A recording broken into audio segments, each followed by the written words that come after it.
আজকের এই ভিডিওটা আমি বিশেষভাবে বলছি ভিক্টরি উইথ অ্যাশ এবং অন প্যাসিভের সেই সব সদস্যদের জন্য যারা হয়তো একটু বিভ্রান্ত, একটু চিন্তিত কিংবা অপেক্ষার মধ্যে আছেন। তাই পুরো ভিডিওটা দেখার পর একটি কমেন্ট করে যাবেন। আমরা সবাই জানি একজন সত্যিকারের নেতা সবসময় কথা বলে নেতৃত্ব দেন না, কখনো কখনো তিনি নীরব থেকেও অনেক বড় কাজ করেন। অ্যাশ মুফাহেরে এমনই একজন মানুষ।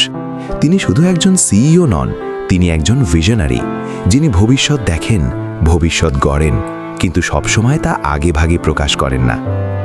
অনেকেই প্রশ্ন করেন, কেন এই নীরবতা, কেন এখনো বড় কোনো ঘোষণা আসছে না? কিন্তু আমরা যদি ইতিহাস দেখি, বড় পরিবর্তনের আগে সবসময় একটা গভীর নীরবতা থাকে। ঝড় আসার আগে যেমন হাওয়া থেমে যায়, তেমনি বড় সাফল্যের আগে কিছুটা চুপচাপ প্রস্তুতির সময় থাকে। অন প্যাসিভ শুরু থেকেই সহজ পথ বেছে নেয়নি। নানা বাধা, নানা ষড়যন্ত্র, নানা ভুল বোঝাবুঝি, সবকিছুর মাঝেও তারা দাঁড়িয়ে আছে। কারণ এই প্ল্যাটফর্ম শুধু ব্যবসার জন্য নয়, এটা একটা মিশন। মানুষের মর্যাদা ফিরিয়ে দেওয়া, সাধারণ মানুষকে টেকনোলজির শক্তি দিয়ে এগিয়ে নেওয়া, এটাই মূল উদ্দেশ্য। আর ভিক্টরি উইথ অ্যাশ, এটা কেবল একটি লার্নিং প্ল্যাটফর্ম নয়, এটা মানসিক শক্তি তৈরি করার জায়গা।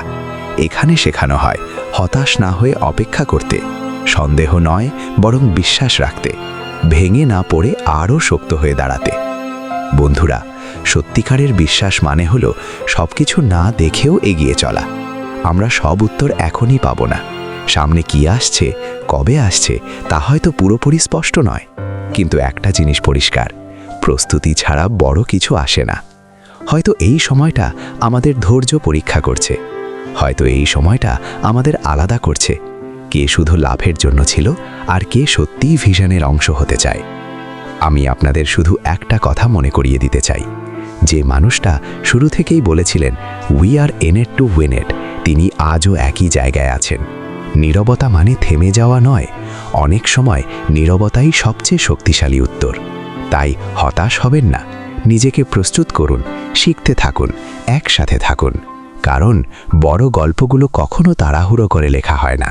শেষে একটা প্রশ্ন রেখে যাচ্ছি, আপনি কি শুধু ফলাফলের জন্য এখানে, নাকি ইতিহাসের অংশ হওয়ার জন্য? যদি আপনি বিশ্বাস করেন, তাহলে এই ভিডিওটি শেয়ার করুন, কমেন্টে লিখুন উই স্টে স্ট্রং এবং একে অপরকে শক্তি দিন। আমরা একা নই, আমরা অপেক্ষায় আছি, কিন্তু ভেঙে পড়িনি।